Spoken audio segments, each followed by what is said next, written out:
So I'm here with Joe. What's up? We met at last time Gary was in town. Yeah, which was in February. We've kept in touch. Yep. There was this thing at the Mayo Civic Center in Rochester. Yeah. Bunch of presenters, one of them being Gary Vee. Our boy. Joe had an extra ticket. So yeah, we're here and we're gonna see what's going on. It should be a night filled with knowledge. At least I hope so. Yeah, I hope so. Because we have no idea who else is speaking other than Gary. So that's always fun, right? I hope so. I'm trying to attack the things that come the most natural and I have the most passion on, and I have zero passion about space or anything of that nature, so I don't see that coming. Now, if Elon shoots something up there and shit starts going down, you know, I'm like, wait a minute, it's a good real estate opportunity. It feels opportunistic, like, because people generally are entitled. It's just the utter lack of patience. The thought of somehow, like, everything should happen fast is just a big vulnerability. But I get it. When you're 22, like, 5 years seems like a long time.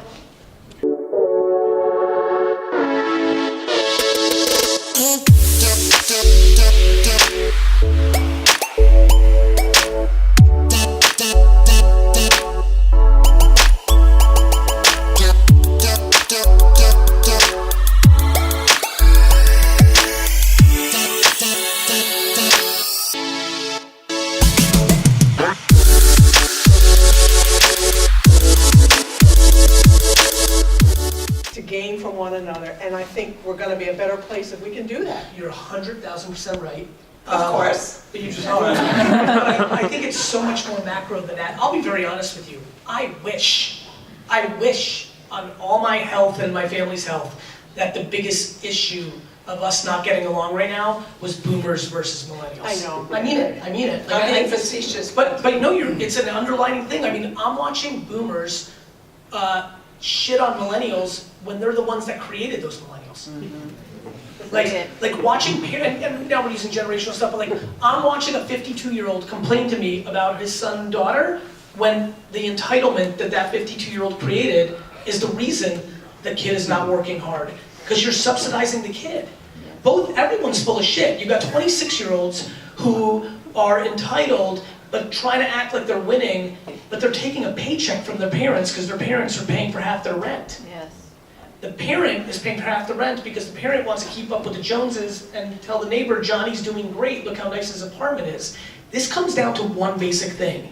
There is a remarkable thing that has become more apparent to me over the last 2 or 3 years, which is, holy shit, everybo's living their life based on somebody else's opinion. Amen. And so, you know, I think boomers, you know, there's so many subconscious biases. So for example, me and above, in age 40, even 35 and above, there's a general understanding for us that they have it so remarkable because of this internet thing. Their level of options is astonishing to us. You know, guys, when I was growing, like there was only school is the path. Like I was told I was a loser my whole life. The reason I'm successful, I think, is because society told me I sucked my whole life, so I'm not scared of anything because the whole fucking first 18 years was you lost.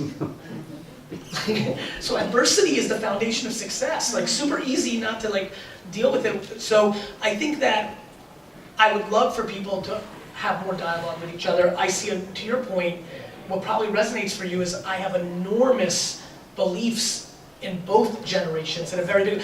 As a matter of fact, the #1 incubator I want to start, like you know how there's all these startup incubators, is one in a retirement home. Where all the funding, where all the founders are literally living in the retirement home, because a lot of them, back to like, you know, putting in some hours, I used to like to do that, like, I don't know, they've got 12, 13 more years, they're like want to do something, and like their technology skills are growing pretty rapidly. And so like, I don't know, I think there's a lot to do, but here's what I would say. I have a lot of ambition to leave a legacy, but I'm at the mercy of them doing something, right? But I'm never crippled by them not doing something.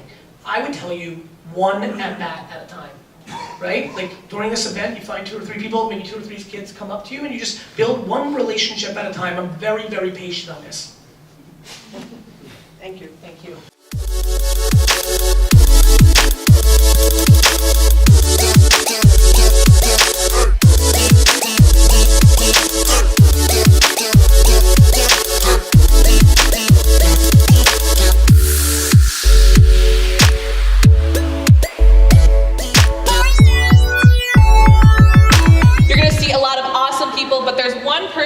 room who I need to give a shout out to, and I'm hoping that this story will inspire you for the rest of the evening. I gotta give a shout out to Joe Kleckner. What up? Does anybody know who Joe Kleckner is? I know. Totally cool if you don't. Totally cool if you don't. You do? For real? Nice. What's up, Sam? I had no idea who he was until a couple of months ago. But here's something that Joe did that really set himself apart. And he wrote that my message inspired him. But not only that, he told me that Gary Vee just came out with Crushing It. He wanted to send me a copy of the book. Not expecting anything in return, but just out of kindness. We don't have enough of that sometimes. We don't compliment the things that we love because we're too scared or we don't think that it means anything at all. But I took it a step further. If you're on social media, you should know who you're talking to, who's commenting on your photos, because there's a human behind that username. Whether they have 0 followers or 5 million followers, whether they are preaching the goodness or they're a troll. There's a human behind that username, and I saw, this kid's local. So I wrote back to Joe and I said, all right, let's practice what we preach. Let's go to coffee, I want to meet you. A very short interaction, quite frankly, changed a course of direction in my life. And he challenged me, well, what are those things that make you happy? Boy called me out. Well, why aren't you doing it? I don't know. He goes, well, you're home, what, 6 to 10 o'clock? I saw you tweeting at 11 o'clock last night. What were you doing with all of that time? Damn, boy. Well, eating, scrolling. So we left that interaction, we took a picture together, we posted it. I went home and I started to take some of those words and actually put them into action. Because that's what we talk about all the time, right? Otherwise you're wasting your time. 2 years ago, 6 years ago, 10 years ago, nobody cared who Rachel Peterson was, and I wasn't able to make the change the way that I wanted to. I was just one signature, I was just one donation, I was just one idea, just another voice. But when I claimed my platform and I said, I want to use that for good, I want to inspire others to create change. It is your moral obligation to build your platform using social media. It's not fun and games, it is your moral obligation. So I charge every single one of you to build your platform using social media. Thank you, everyone.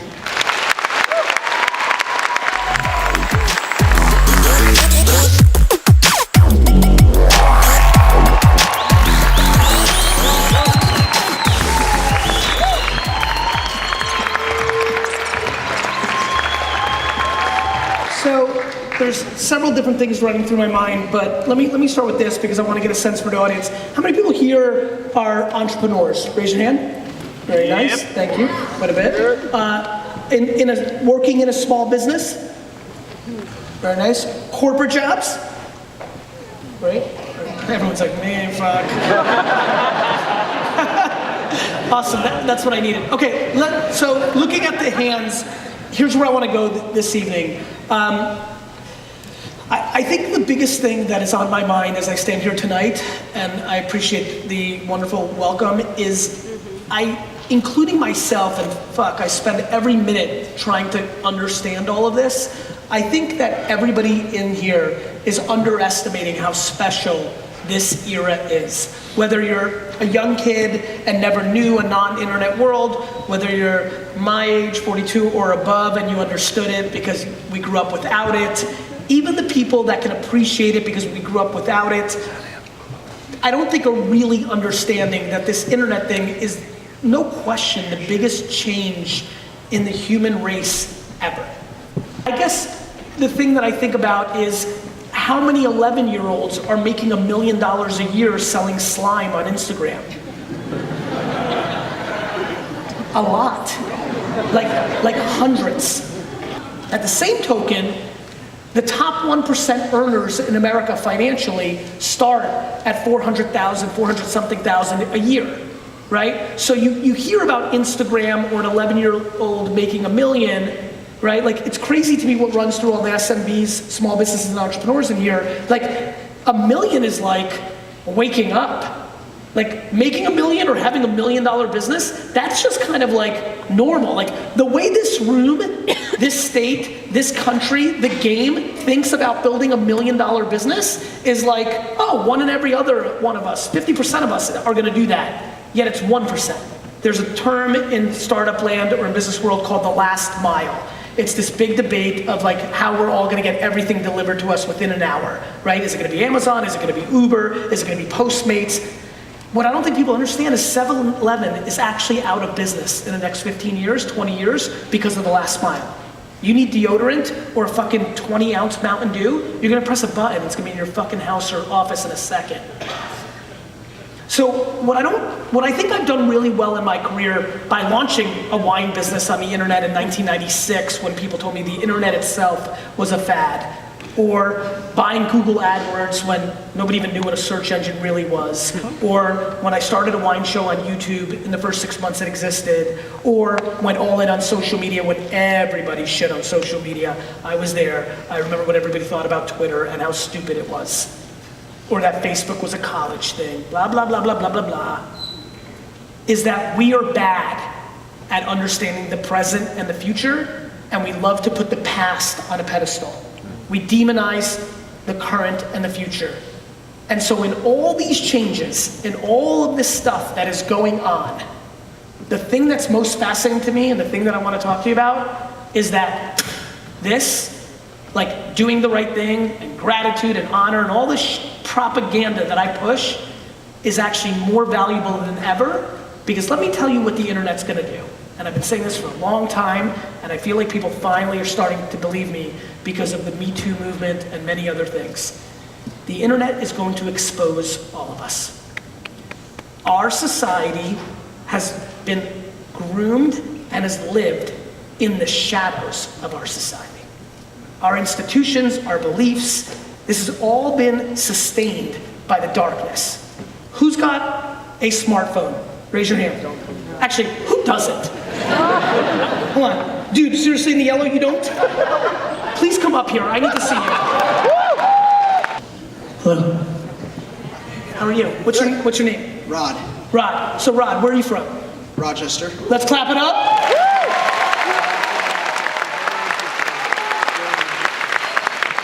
You do not have a smartphone. I don't have a smartphone. You have a flip phone. I have nothing.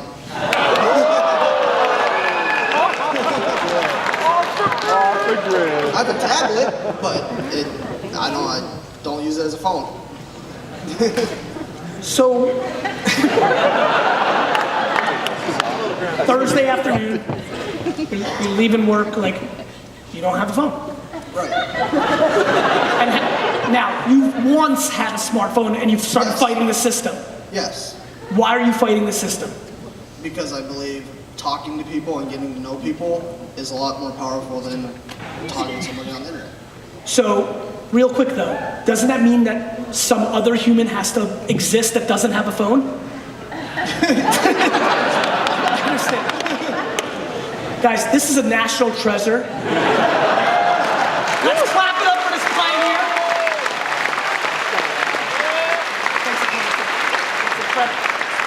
Because when you actually have self-esteem, you have empathy for others, you don't care what they think about you, you do, it gets really quiet here and you do.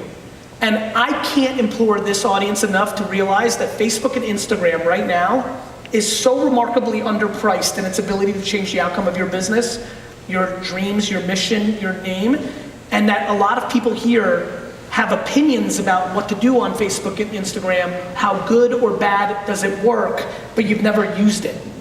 You've never really run a Facebook ad. You've never really run an Instagram ad. You have opinions, you pontificate, but you're not a practitioner. And so if I could do anything today, it would be to encourage people to go home and Google how to run Facebook ads, how to run Instagram ads, because that will absolutely change your game. And how many people here are running Facebook or Instagram ads? Raise your hands. Let me tell you something else. Raise them higher. Just curious. A lot, which is great. And how many of those people feel like it's successful and they're happy with what's going on? Stand up, actually. Stand up.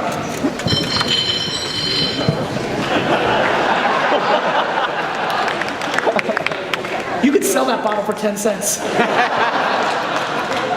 Here's my thing. For everybody who's not Or, and let's be honest right now, keep standing if you don't mind. How many people here, this is very fair because it's happened to me, so I want to make you feel safe, but it's important to me. How many people here have run Facebook or Instagram ads and it didn't work? Raise your hands. And notice how many that are standing are doing it as well. I think about this all the time. The ROI, thank you for, you can sit, thank you. The ROI of a basketball, some of you have heard me say this, for LeBron, it's $1 billion, for me it's 0. Just because you didn't have a successful ad campaign on Facebook or Instagram doesn't mean it doesn't work, it means you suck. I'm serious, it means you sucked. Like, if you don't run a successful ad campaign right now on Facebook and Instagram in the way that it's so underpriced, you actually really suck. And here's what really fucks with me. In this internet age, you could have a podcast around Teenage Mutant Ninja Turtles. You could buy Teenage Mutant Ninja Turtle memorabilia on Craigslist and Facebook and Etsy and then flip it on a different platform because you're so fucking knowledgeable because that's the pizza eating fucking Leonardo. That I'm just fascinated about what happens when you go all in on your passion, you're committed to it, and you use the infrastructure of this. You living your life for 80 years as the fucking Teenage Mutant Ninja Turtle expert, this is getting funnier to me by the second, making $83K a year in ads on your podcast, the flip, some miraculous reason somebody paid you $2,000 to go to a Bush League Comic-Con thing.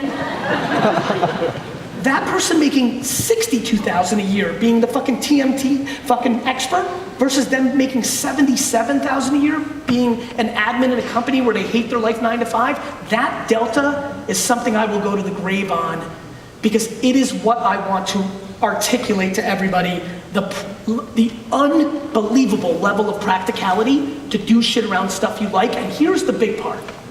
How many people under 40? Let me just start with this group. If you just really took what I'm talking about, became an expert at Facebook and Instagram, really understood, the fact that you could take a leap for 2 years, move back in home, move in together, cut your expenses, I don't give a shit. The fact that you can do that for 2 or 3 years, and if it doesn't work out, you can go back to getting a job, that's nuts. That's nuts. And so we have to understand what's going on. Why is Toys R Us going out of business? Why are all these things happening? It's happening because the internet is eating up our society. Why do we have such big opportunities? Because everybody here can start a competitor to Coca-Cola, which used to take $50 million because you had to buy in to Albertsons and to Safeway and Target, and you had to make it, and you had to fucking market it on television, and now it costs $200,000. Can you make some, you slap it on Amazon, 3PL, you run some Instagram influencer ads, and you're in the game. Because the only way you're gonna work the 16, 17 hours on a weekend that will actually get you there in 2 years is if you love retro clothes, if you love strawberry fucking jam, if you love rare Rod Carew artifacts. That's the only way. That was a good one.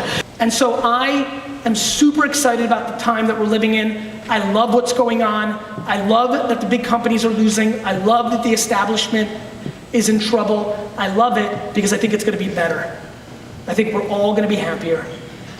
I really do. And so when Best Buy goes out of business, I don't see that as a negativity. I see that as an opportunity. I love that people are like, oh, Best Buy shouldn't go out of business. Best Buy put people out of business. Best Buy put people out of business. Everyone's like, this is unfair. Walmart, like Target put people out of business. How are you confused by this?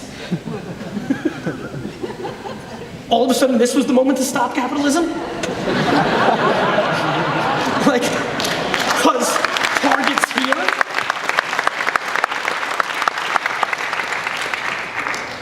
And the point, and I appreciate that, and the good point to that is this part. Target put people out of business. Ironically, if you really play out my thesis, the people that are gonna put Target out of business are back to the small people. You are gonna regret, you made a big mistake coming here tonight. I'm gonna tell you why. You made a big mistake coming here tonight. I'm telling you why. I'm putting pressure on you to do something with your life. Everything I'm telling you is about to happen and will happen over the next 50 years, and in 31 years, when you did nothing about it, I'm gonna find you and make fun of you. Your president's not gonna fucking do it for you. You're gonna do it for you. Period. And that is the most interesting shit to me of all time.